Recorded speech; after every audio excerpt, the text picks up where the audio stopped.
What's going on, y'all? So today I'm going to be changing out my standard lead acid battery for this Xs Power battery right here. I'll unbox that in a second.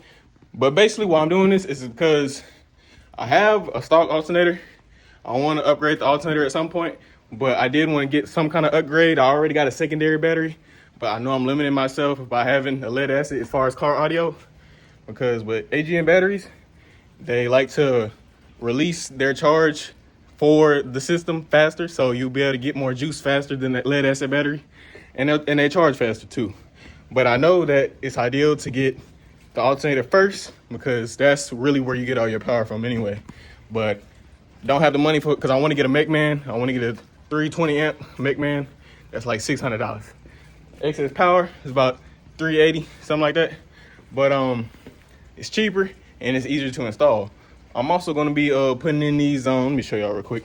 I'm also going to be putting in these new battery terminals because I already got a lot of wiring. I got the big 3 upgrade, which I'm going to plan on redoing that anyway soon. Stay tuned for that. Got 4 gauge right now. I'm going to switch over to 0 gauge. But got these, this one for the positive and for the negative. I'll put this in the description. It was from Amazon, great products. I mean, they had some good reviews. They also have one that has 3 of them. The reason I got this one, they also had, because I see a lot of people who have the Xs Power batteries, they get like the flat one that doesn't have like this right here. But the reason why I'm doing that, I'm gonna show y'all real quick. It's because I don't have, see I have these wires. This is where the original like battery terminal like this came from. So I want to be able to put it in here, and then the like the big 3, for instance, like this one right here and this one right here, I'm gonna put it on top. So it'll just be a cleaner look, and I'll just feel like it'll be better. I could have got the one that had 3 on there, but I really feel like I was overkill for what I have going. I only have one run of 0 gauge going back to the amps anyway, so might end up doing 2 runs soon, but we'll see about that. But as y'all can see, got the lead acid, and this is the Xs Power. I just got it in the mail, so I hadn't even taken it out yet. But it's the D5100R. If you go to their website and type in your car, it'll like give you an equivalent, so it'll make sure it'll actually fit in your car. A lot of people get the D3400s, but it's really for like bigger cars, like them Silverados and stuff. They fit those cars. But obviously I got a little Civic, so I got to get me the one that fits for my car. And before you put them in, you got to make sure that you charge them with an AGM charger before you put them in to make them last longer. If you put them in, sometimes they be sitting on shelves for a long time and they don't have a full charge, and that's how you ruin your AGM fast. Make sure you fully charge them before you put them in your system. So I'm gonna go charge them. I'm gonna take this old battery out. I'm gonna do a little comparison, like side by side, after I take them out, and then I'm gonna install these. And it came with the negative, like I said. So the reason I got these because they have the terminal. These, they have the little screw, but you can get them with the extra, what's it called? You can get them with the top post. It's like $15 on their website. So that's what I did. The reason I got these instead of the ones that don't have like the top post is because if for whatever reason I need to switch back to a regular battery, I already have these, so I can just put it on instead of having to worry about finding the new battery terminals because they don't have like the post hole. So that's why I'm doing that. All right, so I'm gonna do a quick unboxing. Came with some stickers, and then take this out. So these are the top posts I was talking about. They come separately, and so they'll fit on like a regular battery terminal if you don't already have like the flat ones that I was talking about, the one that just screws in with these. Because they come without this is about $15. Without that, they come with these screws that you just screw in, and they also have terminals that you can buy that screw straight into these instead of having the ones that I just showed y'all earlier. So I'll leave a link to those on Amazon too. But this was the AGM charger I was talking about. This one was pretty cheap. It charges like, I usually just let it sit overnight because like these are trickle chargers, so it take a long time to charge if the battery is like fully dead. But this will be in the description too. We got this from Amazon. But this is the D5100R. I ain't gonna lie, it's still heavy, y'all. Let me see if I can get this out with one hand. Yeah, it's a big old boy right here. So really nice AGM, like I said. Those are the specs on it. And from my research, or actually on the website, it says that this can handle about 2,000 watts of like amp power. Because this, if you're going to be running it as a main battery, you're going to have about 1,000 watts, give or take, for the actual car itself. And those are the specs. So 66 amp hours, see max amps 3100. And then they did the calculations for you on the website to show you how many watts that could actually handle. But I like this because it actually has higher cold cranking amps than my old battery, so it should help it start faster anyway. So this is gonna be an upgrade for my actual car system and for the audio. So let's go ahead and get it charged up. So got the battery charger hooked up, negative to negative, positive to positive, obviously. I went ahead and put the screws on just so I can actually have something to attach it to. And once this turns green, I'll know that it's charged. But like I said, you see right there, it says AGM, just put it on AGM mode. So this is what's actually cool. You can charge regular batteries, AGM and lithium. So I'm just waiting for that to be charged. And in the meantime, I'm gonna go ahead and take the old battery out, sit it next to it just to show y'all a little size comparison. And I'm also gonna go ahead and show y'all the other wiring that I have. Like for instance, I got the secondary AGM battery already, but I'm limiting myself having a lead acid main battery. So I'll show y'all that in a second too. And I also forgot to mention the whole reason why I'm doing this. So I have about 3,000 watts of RMS power on just my base. And I also have about almost 2,000 watts for my voice as far as my amp. So that's about 5,000 in total. And I know my voltage is terrible. Like it's going down all the way to like 11.5, and that is not ideal to be having clean power. That's not clean power at all. So I know that to get the best clean power, you start off with an alternator. I know that, but I'm balling on the budget right now, y'all. So I got the secondary battery. That helped, because before that it was going down like 10, and that's when my amps were starting to shut off. So I knew I needed to do some upgrades. I'm doing it the cheap way. It's not the right way. The right way should be alternator, then battery, then secondary battery. But I did it backwards because the secondary battery was cheaper for me, because I work at an audio shop. Like if you in Houston area, stop by Stereo Max. That's where I work. So they was able to hook me up on the secondary battery. But like I was saying, my voltage when I'm like full tilt doing demos, it's going down to like 11.5. Not ideal, like I said. So hopefully after I install that battery, it'll help me out my voltage. I'll go ahead and do a test for y'all, like after I get everything installed. Once that battery is charged, and I can go ahead and swap it out. So, but that's the whole reason why I'm doing it. I forgot to mention that earlier. And if y'all didn't know what I meant by you should upgrade the alternator first, this is my stock alternator. And in a lot of Hondas or small cars, your alternator is really only going to be able to put out barely enough, just enough to run your car, but nothing, not much, not nothing more. If I think this is doing, it's either 70 or 90 amps. Either way, it's not nearly enough for what I got in my, as far as car audio. So basically, one way you can tell how much, how many watts you can really do. So take your amps and then you multiply that by 10. That's how many amps, or that's how many watts that your alternator can really handle. But that's not the actual full story. Like, say for this is 90 amps. On average, the stock alternator is only giving you half of that. It's more like 30-40% of like extra. Everything else, say I got 90 amps, about 60 to 70 amps is going to just running the engine itself, or like running the car like factory. So you really not even getting that whole 900 watts out of this. So obviously I have 5,000 watts, so I need a lot more. And that's where the Mech Man comes in, which I'm gonna get soon once I get some more money, and the extra batteries. The batteries are reserved. So what I mean by that is the alternator makes the power. And if once your alternator is like maxed out and you still need more amps, that's what the batteries come in. That's what they call them, reserves, battery reserves.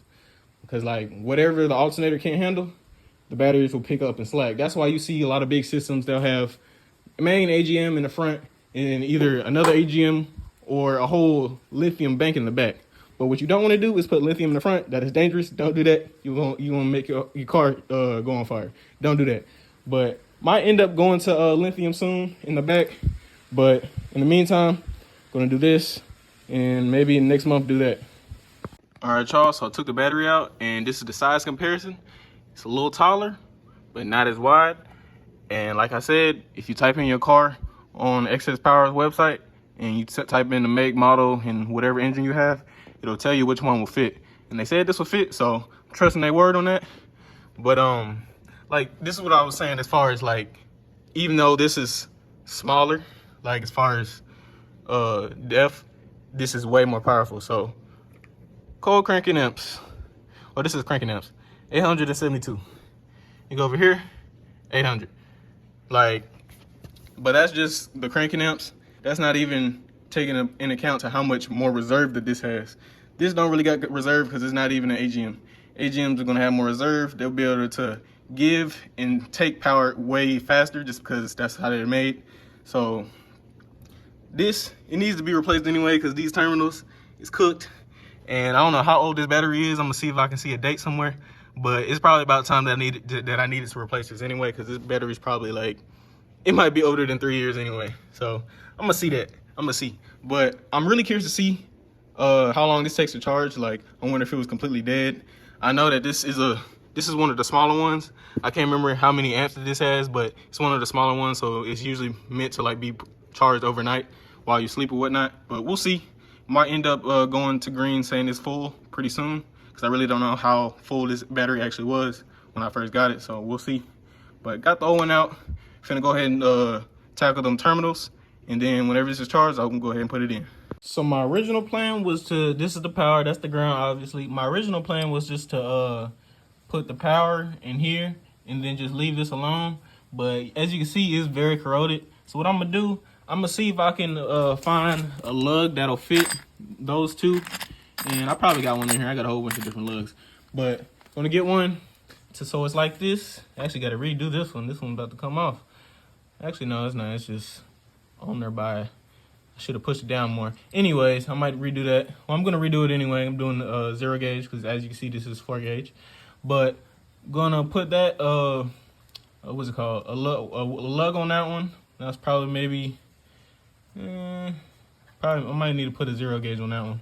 And then this one probably 4 gauge, which I think I have. So I'm gonna cut it right here and then try to cut it to where, don't cut it too short to where it won't be high enough, but at least cut all that corroded copper off, because that ain't gonna be no good, especially when I'm pushing all this type of power.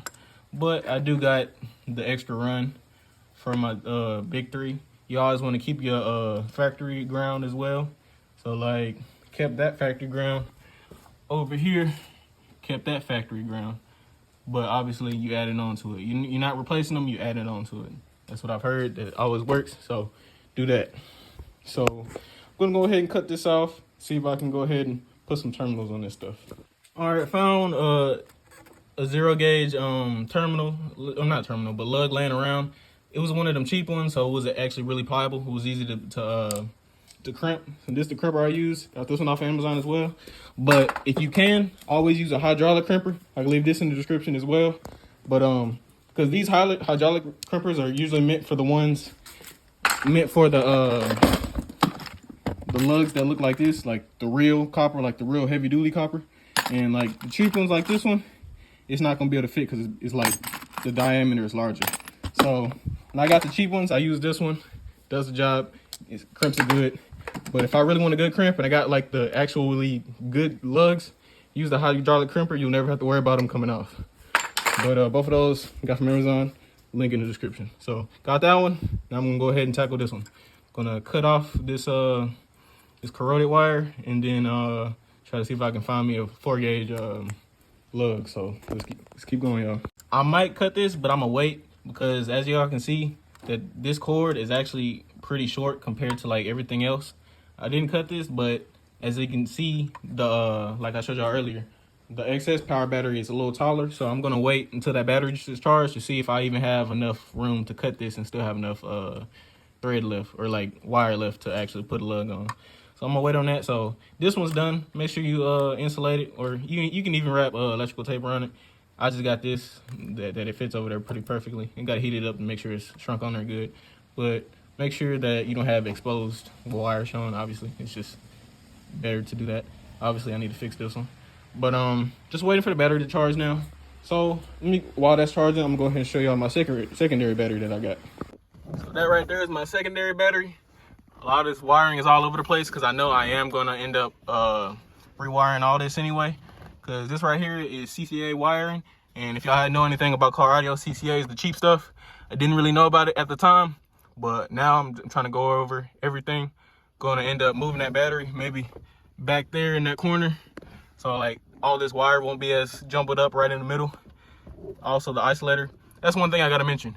If you are going to run a lead acid and AGM like I got in the back, it is absolutely a must that you have one of these isolators, because if you don't, your lead acid is going to be constantly charging the AGM battery, and one of them's going to die, and it's probably going to be the AGM, and that's going to be your main battery. You don't want that to die. Like, even when the car's off, it's going to be steady pulling power, because it's the way they're ran in parallel. So if you don't have that, one's going to be pulling power constantly. And this right here, what this does is that whenever the car is off, it basically shuts off this right here, this cord was going all the way to the positive. It basically splits it. So like, this battery isn't being charged by the main battery. And also what that means is, if your car is not on, like if you just turn it once to turn on the radio, you can actually play the music off of this one and not be killing the battery, your main battery, which is what you don't want, obviously. You can let this die, and then it'll just shut off. It won't start playing the main battery when your car's not on, like when the alternator's not running. So that's one good thing. That's one thing I gotta mention. But if you got two AGMs, it's not as necessary, but it's always good to have one of these just in case for whatever reason.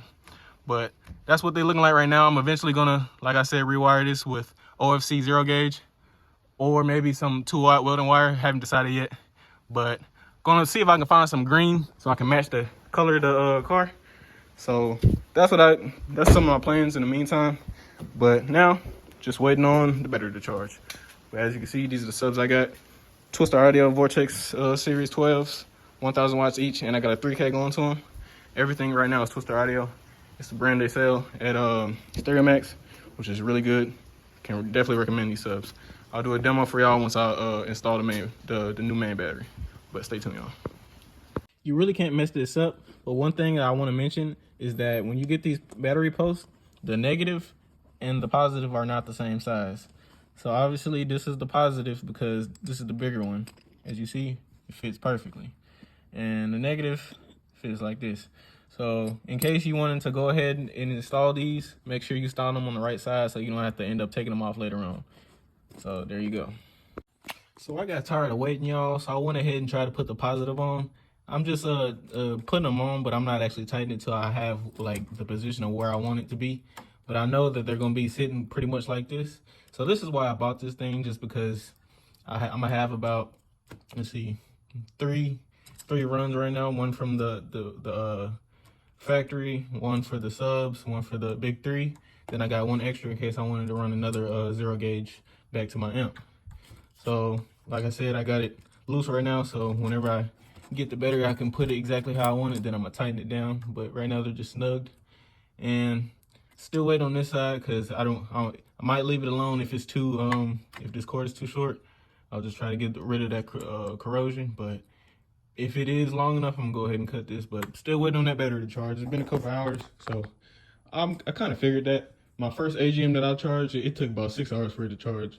But I thought this one would have been a little bit faster, maybe because I thought that it would have had more of a charge because it's coming from Xs Power. But hey, I don't know how they do things there. They probably just have them on the shelf and ship them out. So can't complain. I got a slow charger anyway, so I kind of expected that. But hopefully it'll charge before the sun go down. Like, it's still bright outside, so it's been about 4 hours, but maybe in another 2 it'll be charged. So just waiting on that and I'll be done. What's going on, y'all? So today, as y'all can see, it's still light, but it's the next day, of course, because it took a long time to charge, but I just let it sit overnight because I didn't want to deal with it at 2 o'clock in the morning. So it took a good little bit to charge, but that's fine. I only had a 1 amp charger. I'm about to link a 10 amp charger in the description because I went ahead and bought that. So if I ever need to charge again, it's not going to take too long. But this is how we looking. It is quite a bit higher than the old battery. But I got the terminals on. I'm just gonna leave that one on for now, just cause like it's already pretty tight, just cause it's higher. So I'm gonna leave that where it is. So I'm gonna go ahead and close the hood. Hopefully it closes, cause this is pretty high. But I think we'll be all right though. So yeah.